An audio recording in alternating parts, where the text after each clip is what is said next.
There was a time when Sean Diddy Combs was untouchable, a king on his throne, commanding the music world with swagger and power. But now? That same empire is nothing more than ashes blowing in the wind. Behind the cold walls of New York's Metropolitan Detention Center, the once celebrated mogul is living through a nightmare that even his millions cannot buy his way out of.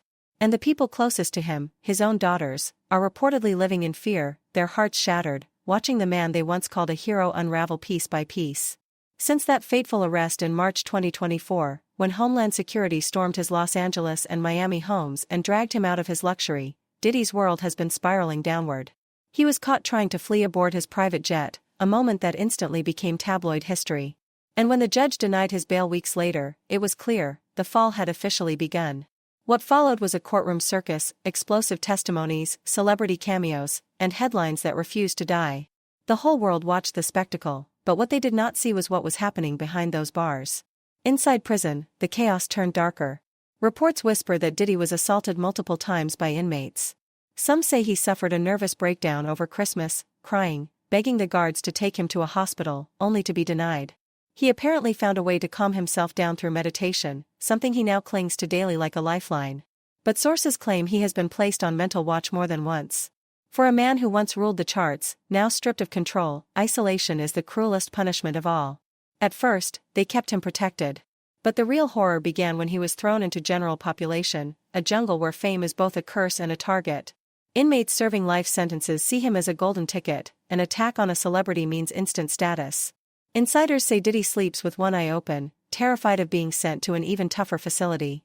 Some claim that among the prisoners are men who still carry grudges from the old East Coast, West Coast wars, the ghosts of Tupac and Biggie's era haunting him even now.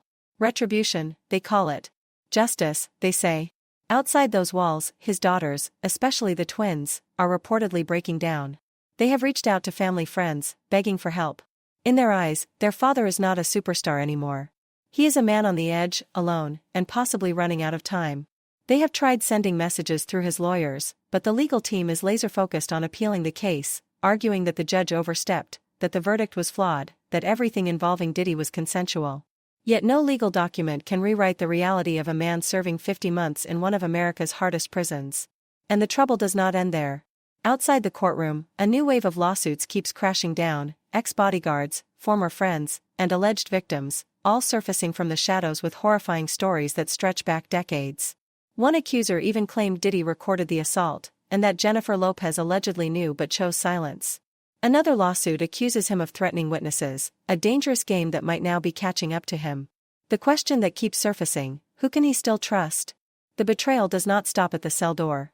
According to shocking claims by industry insider Jaguar Wright, the real puppet master in this entire story is none other than Sean Carter, Jay-Z himself. She called him the architect of manipulation, a man who quietly removes anyone who could expose him or outshine him. She painted a chilling picture of an industry where alliances are built on fear, not loyalty. From the downfall of Dame Dash to the mysterious death of Big L, Wright suggests that the strings have always been pulled by one man, the one who knows how to stay untouchable.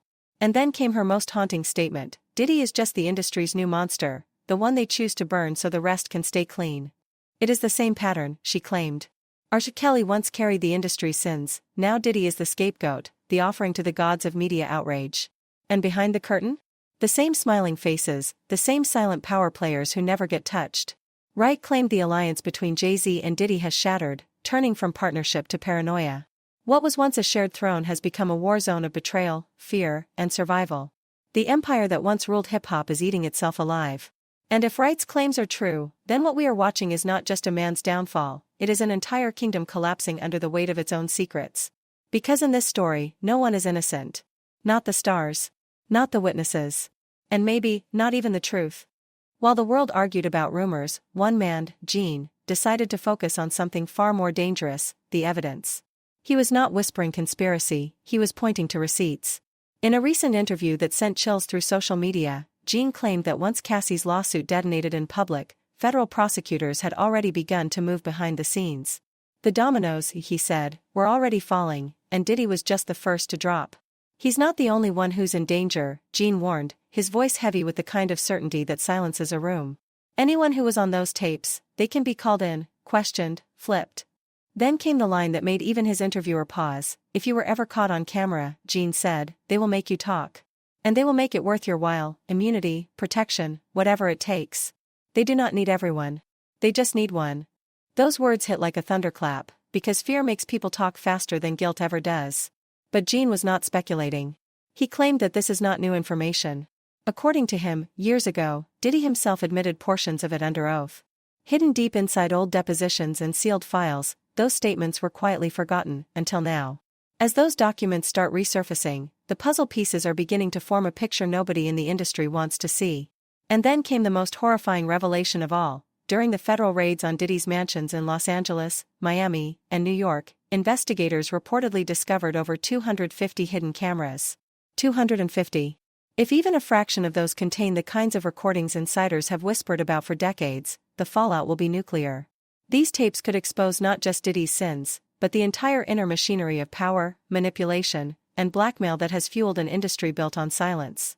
Imagine it. Every room, every private moment, every deal whispered in secrecy, recorded. Some claim Diddy filmed everything, not for pleasure, but for leverage. That was his power. Everyone knew he had dirt on everyone else, that was how he stayed untouchable. But what happens when those tapes, that insurance policy, lands in federal hands? Suddenly, all those smiles at award shows, all those billion-dollar handshakes, start to look like ghosts trembling under fluorescent lights. Gene's words spread like wildfire online because they carried a terrifying truth. If the feds really have those tapes, then no one is safe. Not the rappers. Not the executives. Not even the politicians who dined at the same tables. Everyone who ever stepped into Diddy's orbit could be exposed in the harshest light imaginable. And you can feel it, the fear has already begun. Behind closed doors, whispers are turning into frantic phone calls. Files are being deleted. Lawyers are working overtime. The same celebrities who once publicly defended him are now vanishing from his circle, wiping old posts, pretending they were never there.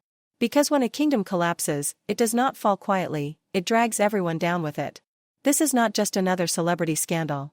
People online are calling it the biggest reckoning hip-hop has ever seen, bigger than R. Kelly, bigger than Epstein, because this time, it is not one man being destroyed. It is the entire structure of money, silence, and control being peeled apart layer by layer. And just when it could not get darker, Jaguar Wright reappeared, with claims that turned this into something biblical. She insisted that Diddy's downfall was only the opening move in a much bigger game. That somewhere in the shadows, another player, Jay-Z, was already pulling strings. According to her, this is not chaos. It is choreography. A silent cleanup operation by the real power brokers of the music world. Wright described Jay-Z not as the artist people admire, but as the strategist who built an empire from manipulation, a man who studies people's weaknesses and weaponizes them. She said he has been preparing for this moment for years, shifting assets, dissolving ties, cutting off liabilities. Those who once stood beside him, Dame Dash, certain producers, even old friends, were all sacrifices along the way. He plays chess, Wright said, and everyone else is still learning checkers. And yet, to the public, Jay-Z remains immaculate, the billionaire philanthropist, the businessman who made it out clean. That is what makes these claims so explosive. Wright insists that behind every public downfall, from the Rockefeller breakup to the mysterious silencing of certain artists, there was always a pattern, always a decision, and never a coincidence. He never gets his hands dirty. He just watches while others fall. Then came Gene's final warning, the one that left fans speechless. "Follow the money," he said. "You will find who is really running this." He talked about offshore accounts, shell companies, secret transfers, the invisible threads connecting powerful names who were never supposed to meet on paper. If prosecutors manage to map those trails, this could become one of the largest criminal exposures the entertainment world has ever seen. And as that reality sinks in, the silence is deafening. Former collaborators are lawyering up. Old allies have vanished. No one wants to be the next domino. Because once immunity deals start flying, loyalty collapses fast. The feds are not chasing rumors anymore. They are chasing proof, and they might already have it. Those 250 cameras could hold the secrets of a generation. And once those tapes are played, the world will never look at its idols the same way again. Think about it. 250 cameras. 3 mansions. That is not security. That is surveillance. That is control. Every guest, every handshake, every whispered promise under neon lights, recorded. And suddenly, this is no longer a story about one man's downfall. It is about a system that built him, protected him, and used him, until it no longer needed him. What if those recordings do not just reveal Diddy's crimes, but the crimes of the powerful people who stood beside him. What if that is why, for years, the music industry turned a blind eye? What if this was never about protection, but about self-preservation? According to Wright, there was an unspoken code among the elite, a blood pact between billionaires and power brokers: protect each other or die together. And now, that pact has shattered. The circle of silence has cracked open, and inside, there is chaos. Diddy's silence is deafening. No interviews. No statements. No defiance. The arrogance that once filled rooms is gone. Insiders whisper that he is terrified, not of the prison walls around him, but of the people who might betray him first. Because once the federal agents start making deals, loyalty becomes a myth. Everyone talks. Everyone trades. The higher the stakes, the faster alliances turn into knives. And then, Wright dropped the line that made the internet stop breathing: when the smoke clears, you'll realize Diddy was never the king, he was the decoy. That single sentence rewired the narrative. Because if Diddy was just a pawn, then who is the one moving the pieces? Somewhere, far above the noise, there might be someone untouched, invisible, and smiling, watching this chaos unfold exactly as planned. As the investigation deepens, the leaks are multiplying. Anonymous insiders. Redacted documents. Encrypted messages. Each clue points to an industry more rotten than anyone dared imagine, an empire built not on music or money, but on control. The more we uncover, the more that glittering American dream looks like a mirage, a nightmare wearing a diamond chain. If federal agents really possess those recordings, then what comes next will not just be shocking, it will be apocalyptic. The charts, the red carpets, the award shows, they may soon turn into evidence lists, exhibit numbers, and witness testimonies. Those who laughed at the rumors may soon be the ones running for cover. Because the line between star and suspect is vanishing, fast. Wright and Gene both say the same thing: this is not a scandal, it is a reckoning. The masks are slipping. The tapes are real. And somewhere, in a government vault, lies the truth, in 4K resolution. Movie camera: the secret world behind the music. Then came Deal's revelation, the one that opened a door most people never even knew existed. He spoke of a hidden world, one where power, pleasure, and fear blended into something unrecognizable. A world where the people the public worships by day become unrecognizable by night. When Deal claimed that those tapes could include rappers, actors, executives, politicians, even preachers, the internet froze. It was not just a scandal anymore. It was a spiritual crisis. The thought that people who shaped culture, who preached morality, who smiled from podiums and pulpits, might be on those recordings, was unthinkable. But it made perfect sense. Because power always hides its sins in the shadows. Imagine the scenes: lavish parties stretching till sunrise. A-listers, moguls, politicians all under one roof, laughing, dealing, indulging. Champagne glasses clinking, cameras flashing, and somewhere in the walls, hidden lenses silently watching it all unfold. They called them industry parties. But if Deal's claims are true, they were something far more sinister: theaters of control. Behind the laughter, there were transactions. Behind the fame, there were chains. Now imagine what happens if those recordings ever see daylight. Careers would vanish overnight. Empires would crumble. Lives could end. Because this is not gossip. It is potential evidence, and it could drag everyone down, from the studio boardrooms to the White House corridors. Federal prosecutors are not chasing rumors anymore. They are chasing leverage.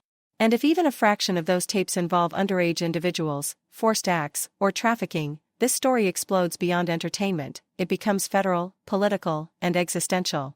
Because the law does not care about your Grammy, your brand deal, or your billionaire friends. The law only cares about proof. And that is what makes this moment terrifying. The powerful are panicking because for the first time, the walls might be closing in, not on one man, but on an entire machine. One domino is all it takes. And when it falls, every secret tied to it begins to unravel. This is no longer about Sean Combs. It is about a hidden structure, a web of influence that has finally begun to eat itself alive. And as the investigation expands, one truth becomes impossible to ignore: they built their empires on silence. Now, that silence is turning into evidence. There is another layer to this story, one more psychological, more sinister, and far more terrifying. Because even if the tapes never show a single crime, the humiliation factor alone could destroy empires. Imagine being a senator, a CEO, a megastar, and realizing that somewhere, in some forgotten vault, there might exist footage of your lowest moment. Not a crime. Not a scandal. Just a mistake, a night of indulgence, a whisper caught on camera, a moment that could shatter the image you built your entire life on. That kind of knowledge breeds panic. Panic breeds silence. And silence creates control. Because whoever holds that footage does not just possess evidence, they hold power. Power over people who built their lives on being untouchable. Power to command obedience without ever speaking a word. Power to shape industries, manipulate careers, and pull the strings from the shadows. That is how blackmail works at the highest level, not through threats, but through quiet fear. And that is where Jaguar writes narrative twists into Deals. Deal looks at the story as a criminal investigation, facts, evidence, law. But right? She sees a war for control. In her eyes, Diddy's collapse is not the beginning of justice, it is the aftermath of a coup. A silent power shift inside the inner circle of elites. She believes what we are witnessing is not punishment, but replacement. To her, Diddy was not just a man, he was an institution. A gatekeeper to wealth, fame, and influence. And those tapes, if they ever existed, were not merely insurance, they were his throne. The very thing that made him powerful also made him dangerous. So when he became too unpredictable, too exposed, too risky for the people who once needed him, they decided it was time to pull the plug. Wright describes it almost poetically, the man who filmed others, may have been destroyed by his own recordings. And that thought is chilling. Because if that is true, then this entire operation, the arrests, the raids, the leaks, might not just be law enforcement doing its job. It might be a purge. A calculated cleansing of an empire that had grown too powerful, too loud, too visible. The kind of operation that resets the balance at the very top. The federal agents, in this version, are not just investigators. They are the cleaners. Their real mission is not about one man's crimes, it is about dismantling a decades-old network of power that stretches across music, Hollywood, and politics. Every secret, every favor, every handshake that built this web now risks exposure. And those tapes, whether real or rumor, have become the most dangerous currency in the world. So the question becomes, who benefits from Diddy's fall? Who gets stronger when he gets silenced? Because in every downfall, there is an architect, a shadow that profits from the chaos it creates. But here is where it turns tragic and psychological. Because in this story, there are no innocents. Everyone at those parties, the artists, the executives, the politicians, they all knew, or they chose not to know. They convinced themselves that silence was survival. And for years, it worked, until it did not. The same people who once toasted with him are now deleting their memories. The same collaborators who smiled on red carpets are erasing their names from old photos. The same journalists who once called him a visionary now call him a monster. And that is how the system protects itself, by devouring the very man it created. If those tapes exist, they are not just files. They are mirrors. They reflect the true faces of those who lived double lives, preaching virtue, practicing vice. And if those reflections ever surface, the fallout would not stop at the entertainment industry. It would hit politics, religion, finance, the pillars that claim moral authority while quietly feasting on corruption. That is why the fear is spreading faster than any headline. It is not about guilt anymore. It is about exposure. Because in today's world, perception is punishment. One rumor can erase a career. One screenshot can end a legacy. One whisper can go viral before the truth can even breathe. Behind every press release, every deleted post, every public silence, there is panic. People are calling lawyers. People are wiping drives.